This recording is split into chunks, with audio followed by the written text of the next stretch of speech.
I'm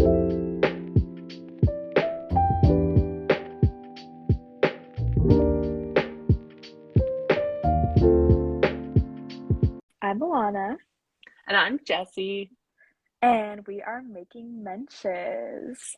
Welcome to part 2 of our first little book club where we're talking about A Land with a People. I'm displaying it. Woo! Palestinians and Jews confront Zionism. We had part 1 last week, so if you're wondering why we're only talking about the second half of the book, you should go listen to the other episode. It's a little long. Bear with us. We talk about why we wanted to read it, how we broke it up, and sort of acknowledge some criticisms of JVP because it's very centered around JVP and JVP put together the stories. We talk about all of that in the first podcast. So if you want to understand some more of that, listen to the first 10 minutes of last week's podcast and then come back and press play here. So, yeah. Today we're just going to talk about the second half of the book, which is wrestling with identity, questioning power, and repairing and healing. I was thinking we could just start with some overarching themes of the section and then get into the specifics. So I can start off with a few themes if you want. Yeah. Do it. The wrestling with identity section, I think, actually felt the most polarized to me in terms of experience. So we're seeing lots of themes of belonging and trying to confront nationalism, Zionism, internal community dynamics, but also the way that communities are perceived from the outside.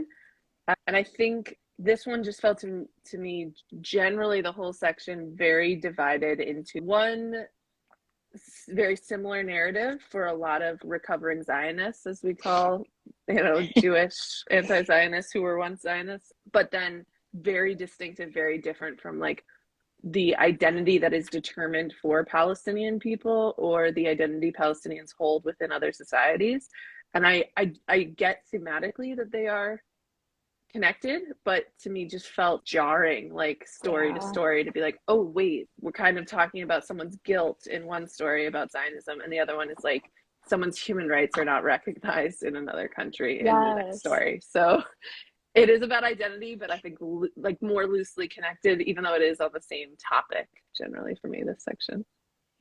Yeah, I felt the same way, and I think you articulated that perfectly because I was just struggling with that. I felt like it was weird to go back and forth and just be like reading someone's sort of guilt and very like real and important story on their journey, but then paired with currently oppressed person and their familial experience of generational trauma and oppression that is ongoing. It just felt a little weird.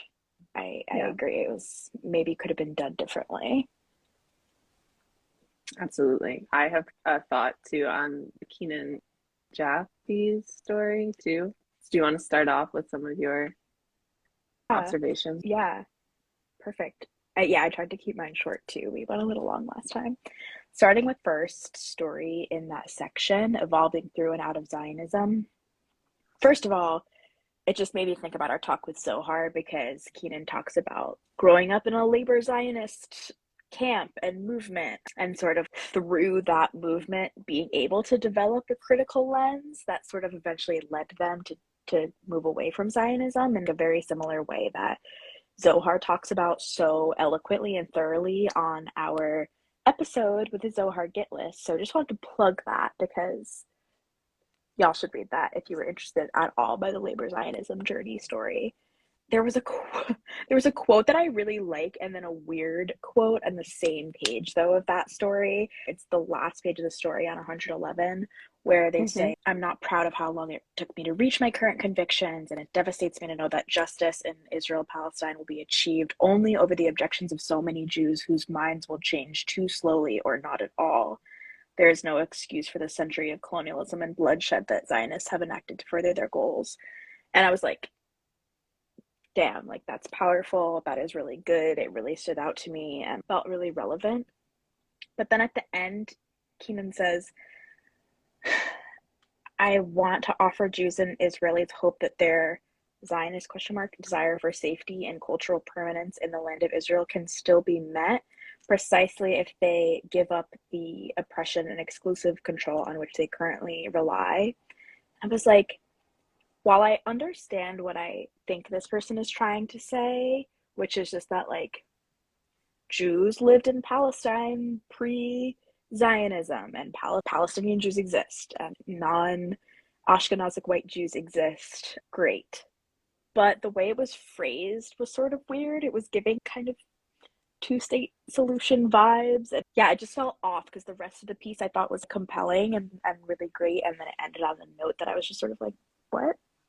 Did I miss something?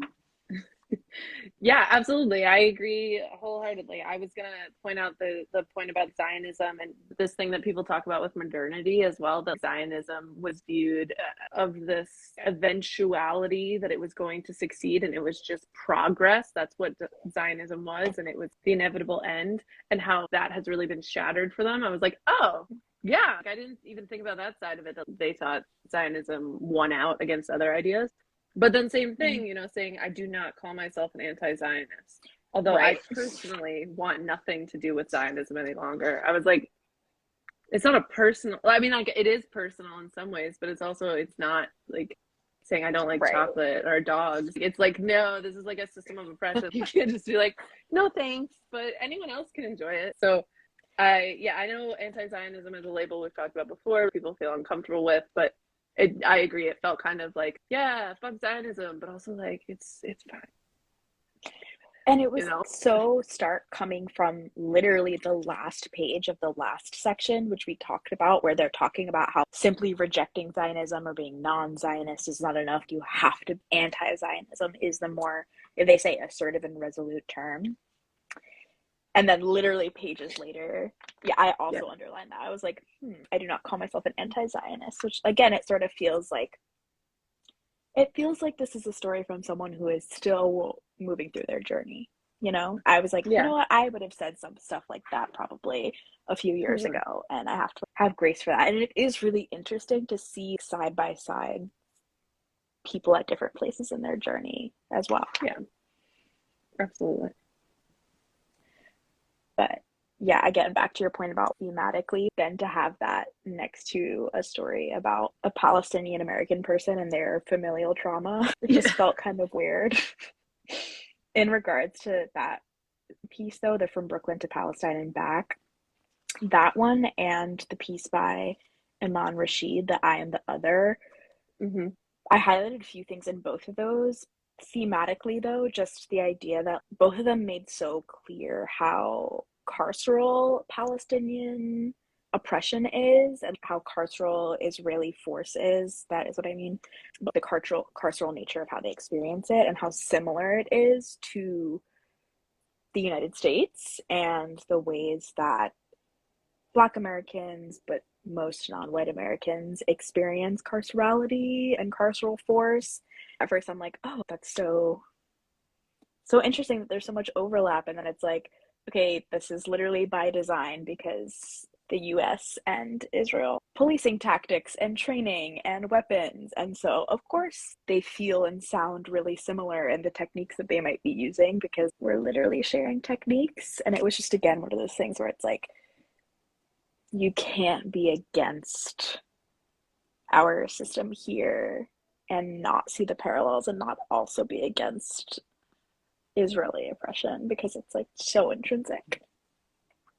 Yeah, that's a really good point and makes me think even about the titling of this section. Maybe wrestling with identity is a very white American Jewish or white Israeli centered title because we have the privilege to wrestle with what are we? How do we identify? Whereas for Palestinians and Palestinian Americans and Black people in Israel or Black Israelis or North African Jews living in Israel, it is an identity that is thrust upon you and it is weaponized against you and it is like you are deemed like the other or a problem or a terrorist or all of these identities assigned to you rather. So is it really wrestling with or is it a resistance against or is it, I don't know, wrestling seems to imply equal power of like, oh, we're just wrestling rather than rising up against the inherent racism of the identities thrust upon marginalized people. But I get that wrestling with Zionism and wrestling with our Zionist identity as white American Jews fits that title. Yeah, just sectionally, logistically, Yeah. maybe could have been different. Yeah. But I thought that the end of Unlearning Zionism, on the Mm-hmm. other hand of this, by Talia Bauer, Mm-hmm. Bar Bauer. Yeah. I like really liked it because I think that that's a process that we go through a lot. What is Yeah. our voice in this conversation? Where does it belong? What is our obligation? What does that look like? And she just says it really succinctly. She says, as a white Jew in the United States, I must enter into this struggle following the leadership of Palestinian people who face the horrors of occupation, oppression, and apartheid every day in Palestine and Israel. I have a place in this fight because my voice is proof that anti-Zionism is not anti-Semitism, because I know from my own education that Zionism is racist, because my US taxes support the Israeli military, because my history has been appropriated as a tactic to oppress others in my name. And I just thought that that was a really concise and important framing of being like, these are the reasons why we do have to be involved in this conversation. And this is why this book as a whole has value and necessity, because all of the things that she said it better than I could have possibly said it. Yeah, absolutely. And I enjoy about this paragraph too that it's like a desire to change the community, to go back into the community. It's not like, and so I walked away, and so I said, and I'm done. I hate this. I can't do this. It was really a commitment to not solidarity and also the hard work in the community, which is something we talk about all the time too, is balancing that. So I think, yeah, I agree. It was a really powerful ending. I also just highlighted Amira Horia. Horia. I'm Maria, so worried that I'm Maria, just butchering everyone's name. Um, same. I Yeah, this seems loved great. their story. I just thought that all of the ties that were made between like the South and specifically having the South being centered as a revolutionary Mm-hmm. Mm-hmm. center instead of, they talk about the ways that we think about the South in the North or in the US as a whole as being like racist and backwards and all of Yeah. that stuff, but so much revolutionary power and history came out of the South that we just like sort of ignore. Mm-hmm. I just really, really loved everything about this piece and how everything was tied together, and also just their conversations around queerness. And they also just mention liberation theology, which I know a teeny bit about through some people who I know at Union Theological Seminary, and like love that lens in general. I thought the connections were really interesting. Like when they talk about Hebron being like the Palestinian equivalent of the US South, I thought that section was fascinating and a connection I obviously would never be able to make or know. So it was cool to learn more about it in that way. So yeah, just Yeah. wanted to highlight that piece because I really loved it.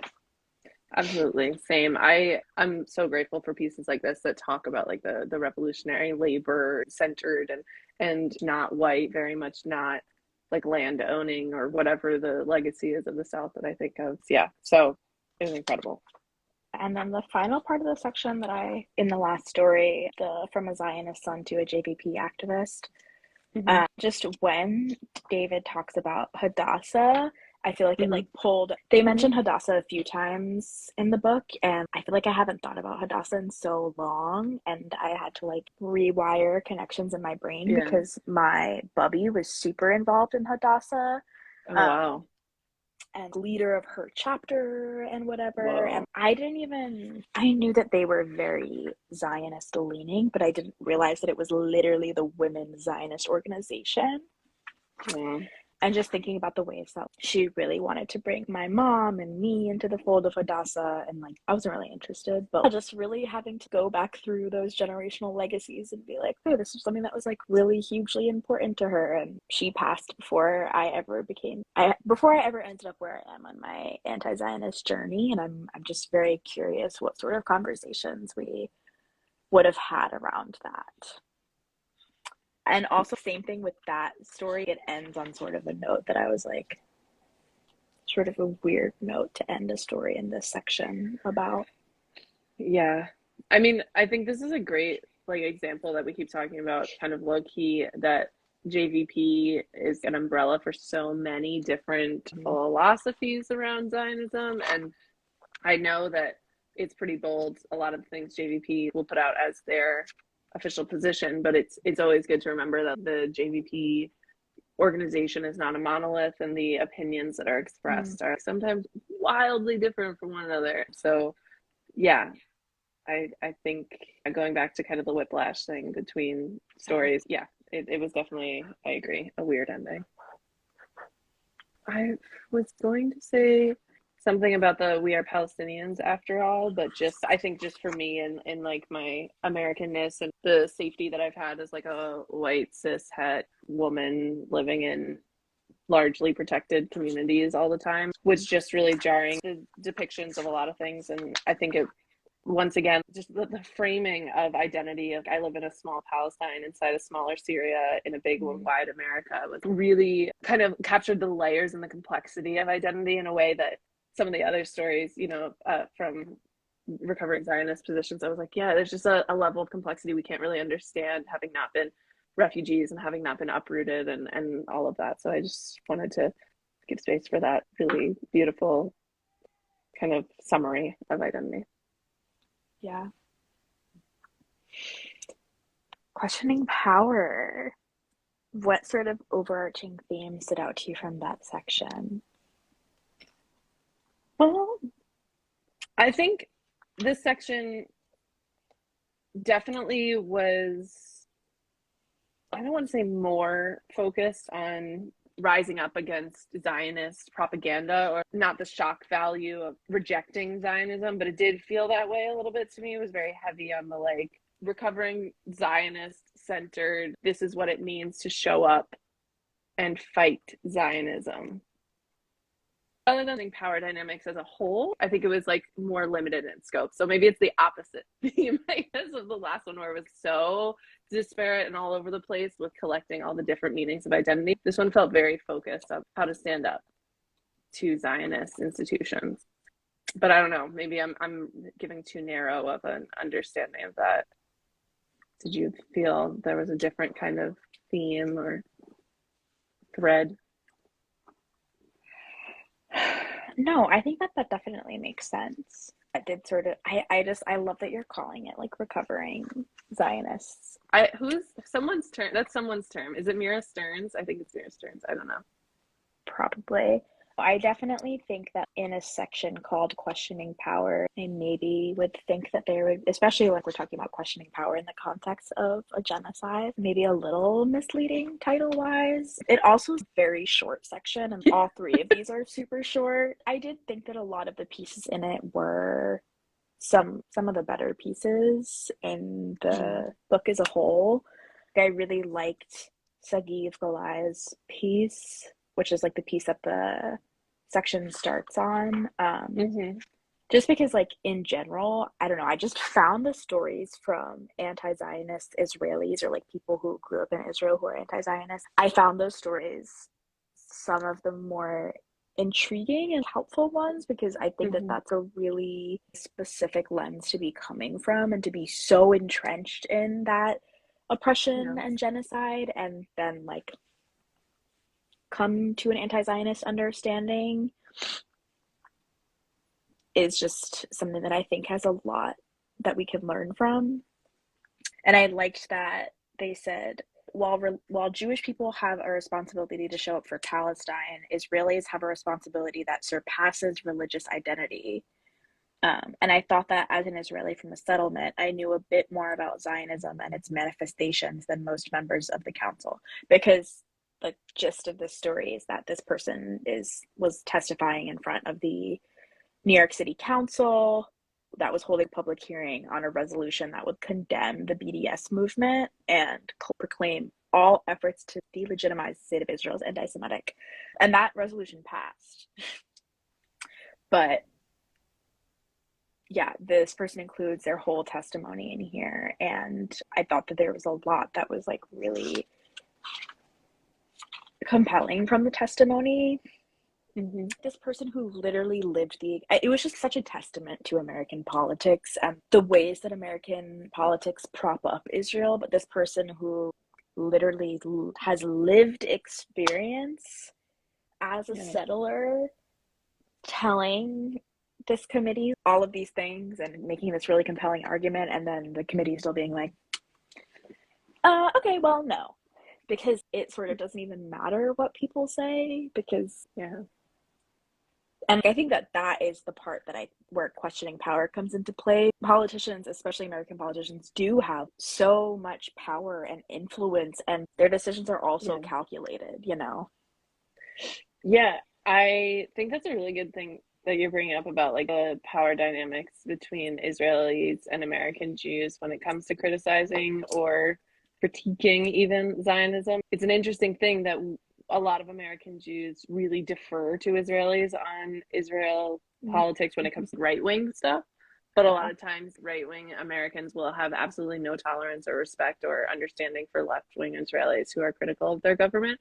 And it's a great question about who gets a say in Israeli politics unless it's something that we disagree with as American Jews. And I just think that's a really interesting tension that I hadn't really considered as part of this story, that an American Jewish group of people that theoretically should not know as much about the Israeli system as the Israeli does, but we just reject that their knowledge of the system must be wrong because we know Israel better than them. It's like a weird Right. dynamic that just on its face we would accept it more Yeah. if it was right wing propaganda basically from Israel, but the leftist critique is not accepted.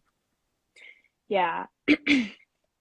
Yeah, absolutely. It just sort of feels anyone who says anything that is not in support of Israel, no matter how much more insight or lived experience they might have, is automatically disregarded for because the propaganda machine that props up Israel is so strong. I don't know if it's just people like hearing it and not actually hearing it, or hearing it and being like, whatever. It's really difficult to try to understand what the people who were listening to that testimony, how they made sense of that and how they still chose to be ignored. I think so much of that comes down to monetary and electoral decisions, which is why I'm just like, our Yeah. political system sucks so much because people are making decisions based on if they're going to get reelected and if they're going to get funded and if they're going to be able to fund Yeah. you. That's it. Because if a Right. single person on this committee, and this is everyone on the Jewish committee of the New York City Council, voted against this, they're absolutely not getting reelected. You know, and those decisions aren't actually coming from desire for anti-oppressive framework and liberation. It's coming from short-term personal selfish gains, which is what our entire political system feels like. Yeah, absolutely. And the fear of loss of support for publicly stating that you disagree with Israel because it's legitimate, as we've seen. There's real world consequences for saying it out loud. Yeah. Also, in the next section by Rosalind Mm-hmm. Chetsky, I just loved the combo of anti-Zionism and feminism Yeah. and that connection. Mm-hmm. But two small things that stood out to me were just like on the first page, she talks about how Israeli songs and dances are part of this cultural apparatus.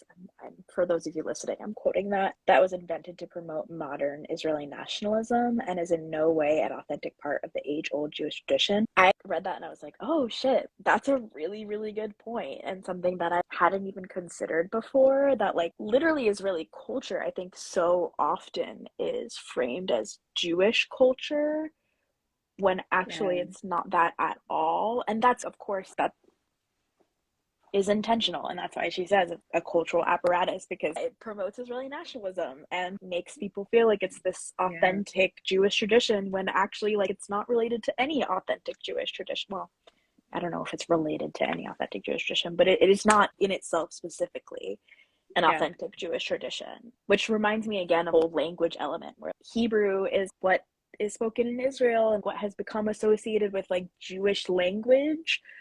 But Yiddish would have just been a more realistic language to use because that's what a lot of Jews were speaking pre Yeah. existence of Israel. And there are so many other languages for other Jews, Latino, that have just disappeared because the focus has been Hebrew again to promote this nationalism. Right, right. A shared language, an invented language. Yeah, I in some ways felt that parts of this first part, because I know it's like a first part and then a postscript 60 years later, the 3 years after. So the first part could have been written like about BBYO today. It really Yes. hits me that there are people our age in these organizations undoing all the work that we're trying to do. There are people working very hard on Israel propaganda trips and posting about it online. And sometimes it just hits me that I'm like not reading about this shit. We're living it. And these are the people we're going to be reading about in 60 years. This person promoted this thing. God, I hope it's less than 60 years. The comments about the racism against North African Jews, and as they say, Israeli Arabs, but I'll just say Arabs in general, is 100% things that still shock, like little white kids who go across the ocean and end up in Israel, and they're like, oh, wait, what? This isn't everything we thought it was, the safe haven for all Jews as we were told it was. I think it's really the earnestness of running to tell everyone in town about it, and everyone be like, oh, you don't understand, you're silly, you child. And it's very much what I felt like we went through in some ways of, I didn't go to Israel, but you went, and the things that you saw or experienced and the way you felt, and people being like, you must not have stayed long enough, or you must not really get it. That invalidation.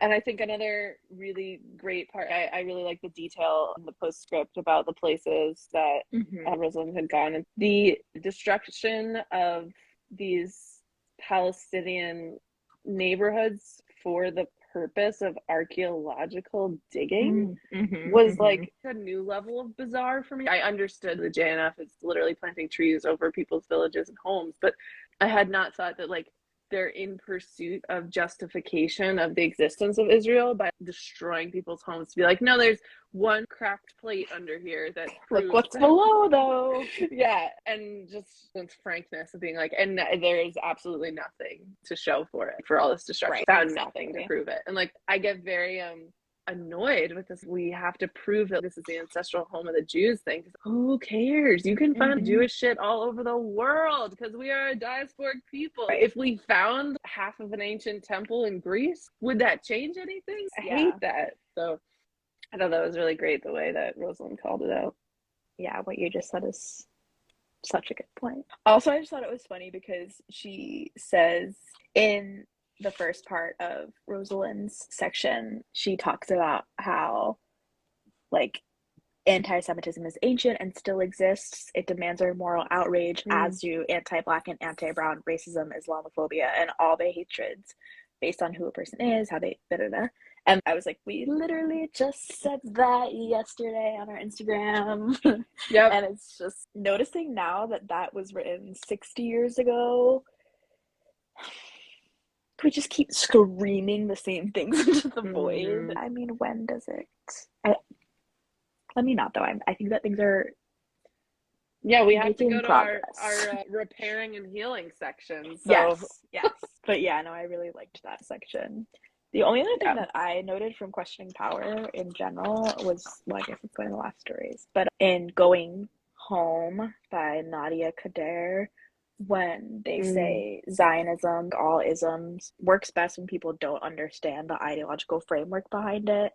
I just thought that was really great because genuinely, I think most mainstream American Jewry don't really know anything about the history of Zionism at all. It's this blind faith because it's associated with Israel, which for them propaganda has led them to believe is this necessity for Jewish people. If I asked most of the people in my family who are like Zionist about the history of Zionism, I so heavily doubt they could be like, oh yeah, this, or I know this about Zionism, you know? Yeah, and its existence is, as it said so well, is like dependent on people not understanding it. So it's not in its interest to educate people about it, which is why there is so much propaganda around it, because they have to stick to one narrative. Otherwise, there's no investment in it in the future, which is why I think we're seeing the more the truth comes out, the more things are spread on social media, the more interconnected the American Jewish community is with anti-Zionist and Palestinian communities that have been talking about this forever. That's why it's breaking down. But anyway, yes, Yeah. I agree. Repairing and healing. Repairing and healing. I don't know if this section should have been called that at all. I think hope is a good thing. We love hope, and we love the spirit of resistance and the spirit of endurance, and those have been great. Love those. You know, keeping the machine moving forward of ending fascism and ending Zionism and all of that. Those are all great things. I don't know if we need to repair Zionism. You know, I don't know if we need to repair our relationship to it or repair. I don't think they meant repairing communities. And it's not this we're all going to come together and live in peace thing. And healing, I don't know if this was really about healing either. Like, to me, it really drew upon the endurance of resistance and the fact that we will not turn away from this fight. And with the exception of one kind of strange poem, I think in the middle, that the only way this gets better is by confronting what Palestinians have been telling us as Jews for almost a century now. And that is the fight. That was the overarching theme, I think, in this section. And yeah, existence is resistance for Palestinians. So I don't know. What do you think? Did any other big themes come through on this for you? No, yeah, I definitely agree that, yeah, maybe it was just not enough intention around the naming of the sections because just for desire of section to get off. But yeah, I definitely wasn't repairing and healing. But I did love one piece in here, which was Diving into the Wreck by Stephanie Fox. Is that the one that you were doing there? Okay. I didn't know Adrienne Rich was a JVP advisory board member. Same. I underlined that. I was like, what? Adrienne Rich? That's crazy. I know. I was like, okay, dang. Incredible. It's actually so funny because right next to the desk that I'm at, there's this tiny excerpt of an Adrienne Rich poem that I just noticed while we were talking, and I was like, it's so funny. I love that. Adrienne Rich, are you with us? I just thought that the framework of using her poem and then like the repetition of I came to explore the wreck and the continuation of that throughout the section and what the author talks about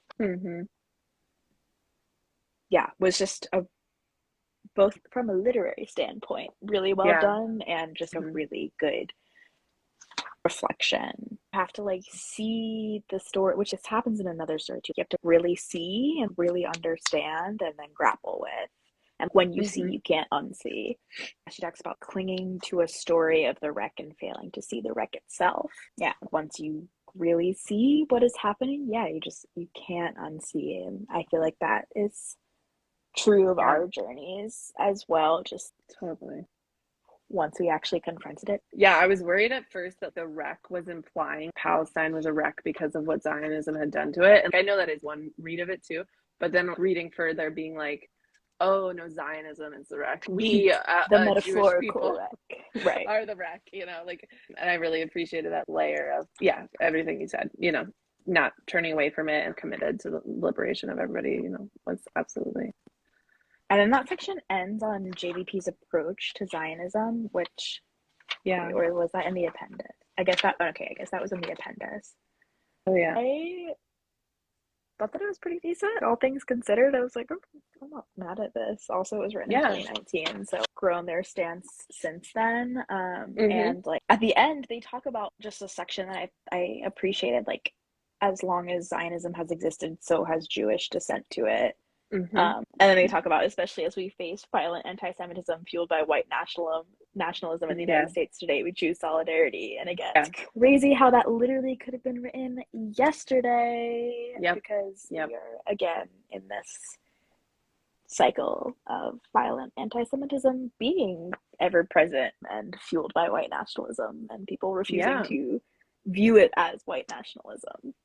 I think the statement, I agree, was pretty great. And I think the criticism often comes with, and then so what? So what are you going to do about it? The way it was laid out and connecting to Jewish trauma and the way that Zionism has hurt Jews too. And it's very well laid out in terms of how Zionism is a failed experiment and not salvageable, in my opinion. But maybe Cool. that's just the way I'm reading it. But I agree. I think it was really well laid out. Yeah, I was sort of curious what I would think of it when I saw that that was at the end, and then I was like, wow, this resonates with me. Yeah.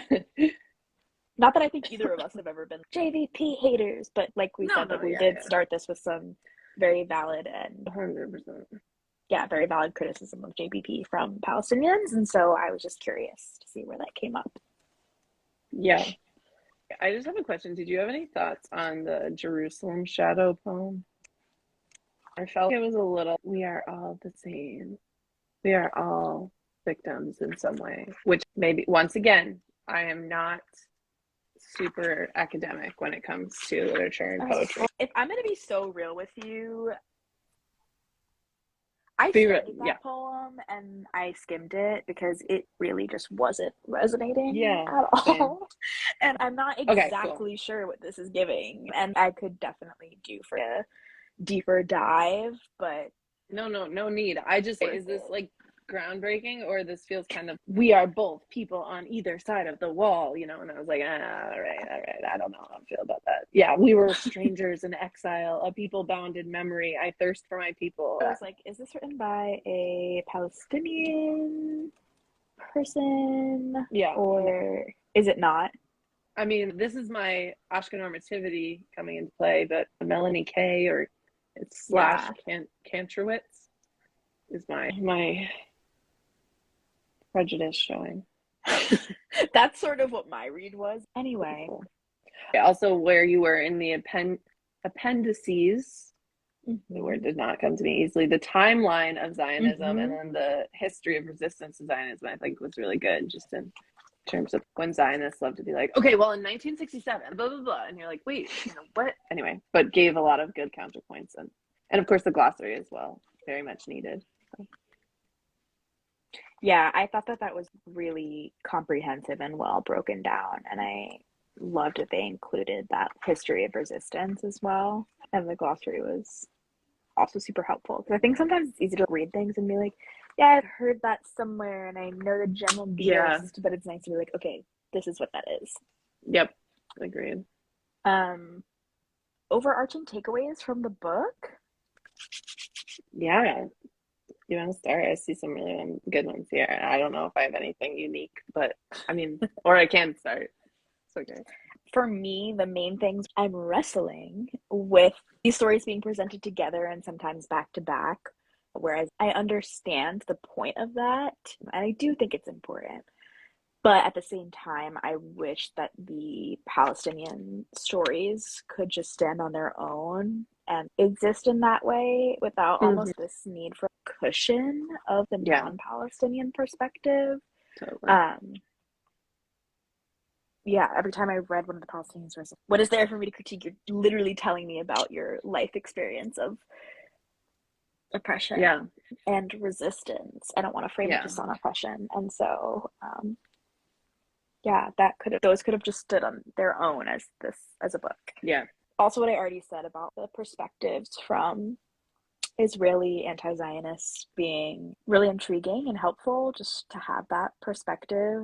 And yeah, what we already talked about, where it was just some of the stories from people who are still on their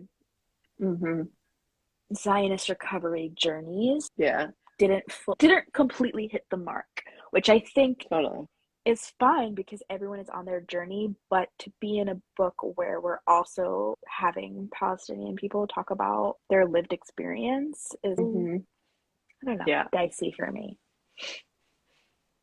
Yeah, I agree. I'm curious, as always, what gets left out or what stories were not accepted, and who was on the editing team, you know, all of that, because I do think it comes through as very much we are all conflicted, overarching message, or we are all trying to grapple with this thing. Whereas some of the stories that were told by Palestinians was like, my life is destroyed, people are terrible, I want to Oh my see the God. destruction of the state of Israel, and that is valid, and we need to make space for it inside this Jewish arm of the Palestinian movement, especially in America, where it is safer for those narratives to be put forth, and we should have space for them, and still grapple with them and still wrestle with them, and what does it mean and what are our feelings, but our feelings about it should be secondary to the fact that they should exist and take up space and be in our space. Yeah. So I totally agree with you on that. And I also think in terms of the vulnerability that we have talked about so much in our workshops, and how vulnerable it is to put a piece about something so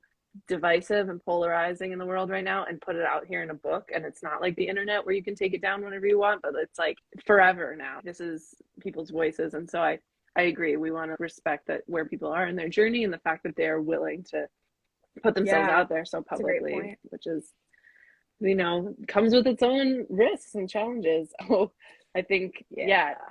overall, it's a great start. And I'm so curious to see what will come, if there will be another book, if there will be, second parts or unpublished essay parts, or just what will come after, because with everything with where we are, it's not where we want to be, but we needed to start somewhere. And this is a great Yeah. first piece, I think. Yeah. Also, would be super curious to hear more of the Palestinian feedback on the book. I tried to look for some if it existed, and I didn't do the deepest dive, but I didn't find any glaring Palestinian feedback. But yeah, just also would be curious to hear what. And again, no group of people is a monolith, so I'm sure that there are some Palestinians who would be like, "This was great," and some who would be like, "Fuck this." So Yeah. We always want to hear that. Either side. Yeah. the fuck this, and this is great for sure. Yeah. So that's the book. Oh, That yeah. was Land of the People. I think what we've realized is book clubs are long. Yeah. But we would love to hear your feedback or thoughts on this style and book club nature. It's not feeling like you loved it. Just But gave yeah. people homework and they were like, nope, thanks anyway. No, literally, I wouldn't do something like this, but maybe other people would like it. And yeah, maybe you didn't. So let us know, and that way we'll never do it again. Maybe what would be more helpful. I also just put up a lot of excerpts from the book on our story after our session, and Yeah. maybe that's what you want to see, is just the greatest hits. This will be out as a podcast in, I don't know, 24 hours. Sign up for the newsletter. Jessie makes a sick newsletter. If you go to our website, you can sign up to be on our listserv and get those newsletters with all of our updates and notes. As always, shout out to Nate, who's a married man, Mazel Tov, for our podcast and music. And drum roll, we have sessions coming up in November. Woo woo! Woohoo! So we have 2 November sessions, one on the 16th at 8 p.m. and one on November 30th at 8 p.m. Podcast version will be out probably the next day. And the first is going to be on identifying and breaking down common anti-Semitic tropes and processing anti-Semitism in people we admire. And the second is dealing with and responding to anti-Semitism. So you better come to those, because we need all the help we can get. Yeah, so if you're a Jewish person or a non-Jewish person who has really been involved in the current conversation around he who shall not be named being anti-Semitic and that whole situation, you should come to these, because I think they'll be interesting. Yeah, there will be much to talk about. Thanks, everyone.